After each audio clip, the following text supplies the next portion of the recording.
Mga kapuso, mga partner, dahil pa rin sa patuloy na pagtaas ng kaso ng COVID-19, sumunod palagi tayo sa health and safety protocols, magsuot ng face mask. Kumpletuhin na rin, partner, bukod sa face mask, magsuot ng face shield para well protected. At syempre, ugaliin po ang paghuhugas ng kamay at i-observe ang physical at social distancing.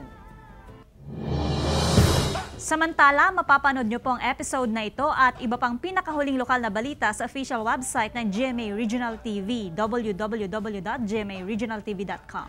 Pwede rin kayong bumisita sa aming official YouTube channel, GMA Regional TV, at i-click ang subscribe button para sa pinakamainit na balita mula sa mga rehiyon. Dahil sa GMA Regional TV, local news matters.